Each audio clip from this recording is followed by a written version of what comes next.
Praise the Lord. आप सबको जय मसीह की। खुदावन यसु के पाक जिंदा जलाली और कुदूस नाम में आपको सलाम। Greetings to you in Jesus name. मेरे भाइयों, मेरी बहनों, खुदा के पाक कलाम में लिखा है कि बुद्धिमान है वो मनुष्य, वाइस इज अ मैन, जो परमेश्वर का वचन को सुनता है, मानता है। उसने अपना घर चट्टान पर बनाया है। आंधी आई, तूफान आया और लहरें लगी, पर वो घर नहीं गिरा, क्योंकि वो घर चट्टान पर था। अगर हम अपने जिंदगी की नींव परमेश्वर का वचन खुदा के कलाम में रखें तो हमारा घर बहुत ही मजबूत हो सकता है।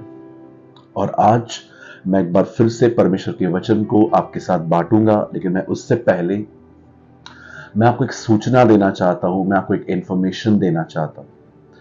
बाइबल पढ़ते पढ़ते बहुत सारे सवाल निकलते हैं, जैसे कि जब मैंने वचन को पढ़ना स्टार्ट किया था तो आज जो बातें मुझे पता है वो मुझे पहले नहीं पता थी।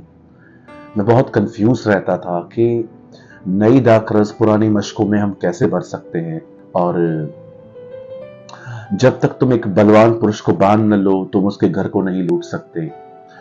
और बहुत सारी चीजें ऐसी होती थी जो खुदा के मेरे सामने आती थी और मैं उसको समझ नहीं पाता था, लेकिन आहिस्ते आहिस्ते परमेश्वर ने मुझसे बात की और वो सारी चीजें मैंने लिख ली, और आज उन्हीं वीडियोस को मैं आपके साथ शेयर करता हूं। ये जो चैनल है जिसका नाम है बेसिक टीचिंग्स ऑफ सूरज प्रेमानी, ये मेरा एक ऑफिशियल चैनल है।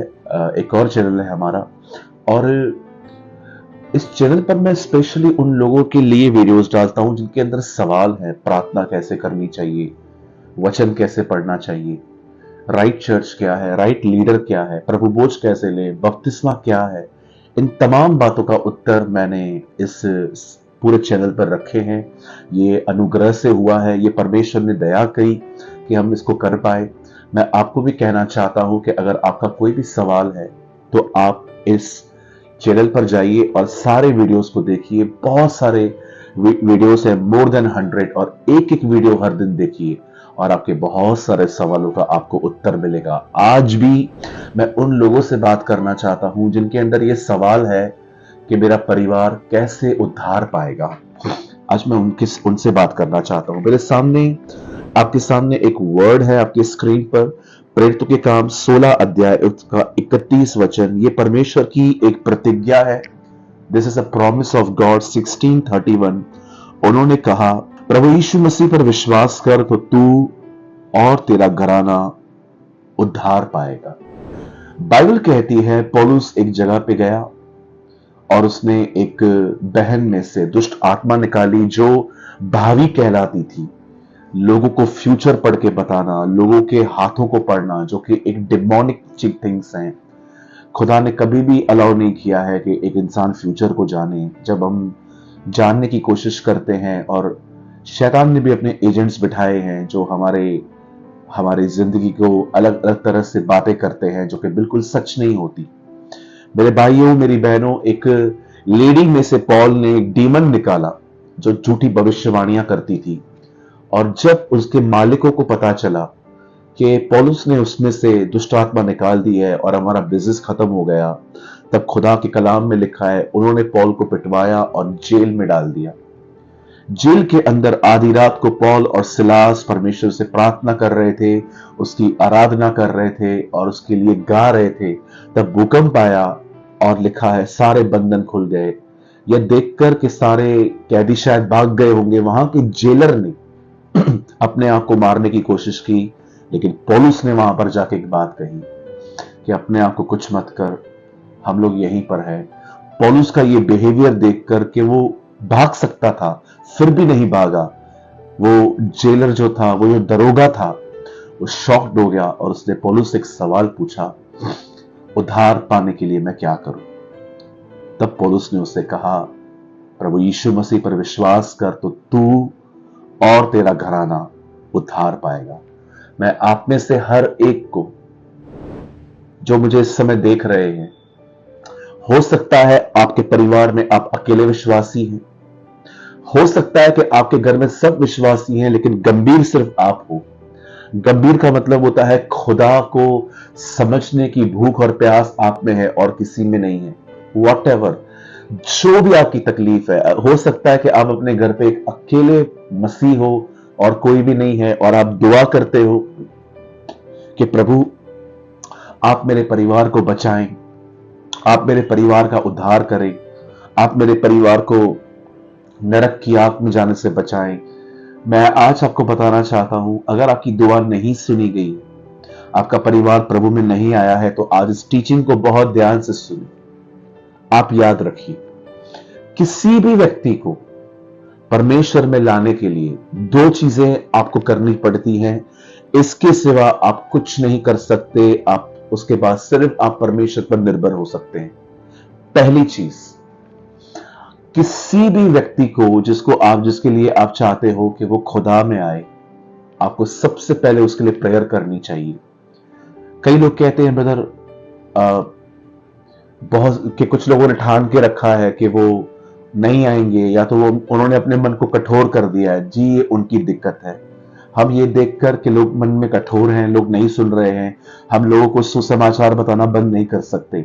ये हमारा काम है कि हम लोगों को परमेश्वर के बारे में बताएं। या हो सकता है आपके परिवार में कोई भी व्यक्ति है यहां पर जिसके परिवार में लोगों ने उद्धार नहीं पाया है। पहली चीज, अपने लोगों के लिए प्रार्थना करें। नाम लेकर प्रार्थना करें। क्या प्रार्थना करेंगे? परमेश्वर उनका उद्धार कर, क्योंकि तेरे वचन में लिखा है तू चाहता है हर मनुष्य का उद्धार हो और वे सच्चाई को बली बती जाने। आपको सबसे पहले अपने परिवार के लिए प्रार्थना करनी चाहिए। आप सोच सकते होंगे, ब्रदर मैं काफी लंबे अरसे से प्रार्थना कर रहा हूं, तो भी मेरे परिवार में कोई व्यक्ति विश्वास में नहीं आ रहा, सब यीशु का विरोध कर रहे हैं, मुझे भी चर्च जाने से रोकते हैं, मेरा भी विरोध होता है, मैं अब क्या करूं? मैं आपको कहना चाहता हूं, लगातार प्रार्थना करिए। आप नहीं जानते प्रार्थना क्या कर सकती है। जब दानियल प्रार्थना कर रहा था अपने लोगों के लिए, उस समय लोगों ने उसे पकड़ा। कभी आपने सोचा है उसी समय क्यों पकड़ा गया जिस समय वो प्रार्थना कर रहा था? याद रखिए, शैतान सदैव हमारी दुआओं पे अटैक करता है कि कैसे न कैसे हमारे मन को फेर दे, कैसे न कैसे हमारे अंदर गलत ख्याल डाल दे, ताकि हम दुआ करना बंद कर दें। मैं आपको कहना चाहता हूं, सबसे पहले प्रार्थना करें। और दूसरी चीज जो मैं आपको बताना चाहता हूं वो ये है, अपने आप को राइट प्रेजेंट करें। एक तरफ से आप प्रार्थना कर रहे हैं, दूसरी तरफ से आप उल्टे सीधे जवाब देते हैं घर वालों को। अगर वो आपको कहते हैं कि जा ये लेकर आ, तो आप कहते हो मैं क्यों लेकर आऊं। या कई बार आपके परिवार के अंदर आपको कोई डांट रहा है, तो बदले में आप भी उनको दो बातें सुना देते हो। मैं आपको कहना चाहता हूं, आपको ऐसे नहीं करना है। अगर आप चाहते हैं कि आपका परिवार प्रभु में आए, तो याद रखना, आपका परिवार आपको देखकर ही प्रभु में आएगा। बाइबल कहती है सुसमाचार बताओ, लेकिन बाइबल यह भी कहती है कि अपना चाल चलन सुसमाचार के योग्य बनाओ। मैं आपको कहना चाहता हूं, अगर आप लोगों को जीसस के लिए बताते हैं लेकिन वो आप में यीशु नहीं देखते, तो वो क्यों आएंगे? जीसस मार खाता खाता जा रहा था कलवरी की उस क्रूस पर, उसका लहू बह रहा था। उसके बाद भी उसने क्रूस पे हर एक को माफ किया। पिता इन्हें क्षमा कर, ये नहीं जानते ये क्या कर रहे हैं। और आपने देखा रिजल्ट क्या आई। अंत में वहां पर दाहिनी और जो चोर टंगा हुआ था वो भी बच गया। नीचे एक रोमी सिपाही खड़ा था, उसने भी घुटने टेके और कहा मैं निश्चय जानता हूं तू धर्मी है और खुदा का बेटा है। जीसस ने वहां पर कुछ प्रीचिंग नहीं की, उन्होंने उसके नेचर को देखकर उन्होंने अपना मन फिराया था। मैं आपको कहना चाहता हूं मेरे भाइयों बहनों, किसी भी व्यक्ति को प्रभु में लाने के लिए दो काम करने पड़ते हैं। एक, आप उनके लिए प्रार्थना करें कि परमेश्वर उन पर अनुग्रह करे, और दूसरा आपको प्रार्थना करनी चाहिए, प्रभु मुझे ऐसा बना कि मुझे देखकर लोग तुझे जाने। यीशु ने कहा कोई भी व्यक्ति दिया जलाकर बाल्टी के नीचे, खाट के नीचे नहीं रखता, वो उसे ऊपर रखता है ताकि सबको प्रकाश मिले।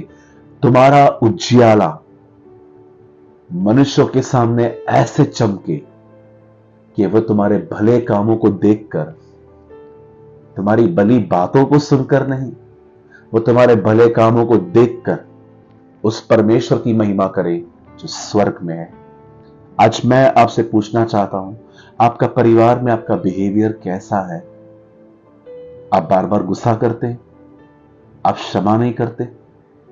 आपको आपको एक दूसरे के बारे में बात करने की आदत है? मुझे बताइए, ऐसा परिवार कैसे बचेगा? जब पौलुस कहता है यदि तू विश्वास करे, बाइबल बताती है विश्वास बगैर कर्म के मरा हुआ है। अगर विश्वास में आज्ञा पालन नहीं है तो वो विश्वास विश्वास नहीं है। मैं आप में से हर एक को इनकरेज करना चाहता हूं, मेरे भाइयों, मेरी बहनों, pray and walk with God. परमेश्वर के साथ चलना और लोगों के लिए दुआ करना आपके परिवार को बचा ले आएगा। मैं आपसे विनती करता हूं, मैं जानता हूं कभी कभी इतना आसान नहीं होता। हमारे परिवार में कभी कभी ऐसे भी लोग होते हैं जिनके सामने हम सब चीजें सह लेते हैं, बर्दाश्त करते हैं, फिर भी उनको इस चीज का एहसास नहीं होता। मैं आपको कहना चाहता हूं, कंटिन्यू प्रभु के साथ चलते रहिए। आप नहीं जानते कि कब परमेश्वर आपकी मेज को बदल देगा, कब परमेश्वर आपके टेबल को अपसाइड डाउन कर देगा, कब परमेश्वर सब कुछ बदल देगा आपके लिए। खुदा के साथ चलते रहिए। मैं उम्मीद करता हूं इस छोटे से वचन के द्वारा आपने समझा होगा कि हमारा परिवार कैसे बचाया जाएगा। हमेशा की तरह मैंने एक आर्टिकल लिखा है जिसका नाम है मेरा परिवार उद्धार पाएगा। जिस किसी को भी ये आर्टिकल चाहिए, इस समय आपकी स्क्रीन पर एक नंबर है, आप चाहें तो आप हमें यहां पर मैसेज भेज सकते हैं और आपको अपना नाम, आप कहां से हैं और सिर्फ इतना लिखिए, मेरा परिवार उद्धार पाएगा, my house will be saved. आप जस्ट इतना लिखेंगे, हम आपको आर्टिकल भेज देंगे इस नंबर पे। मैं उम्मीद करता हूं आज के वचन के द्वारा आपने बहुत कुछ सीखा होगा, और जो कुछ सीखा हो आप वो हमें लिखकर भेज सकते हैं। खुदा आपको बहुत बरकत दे। आप सबको जय मसीह की।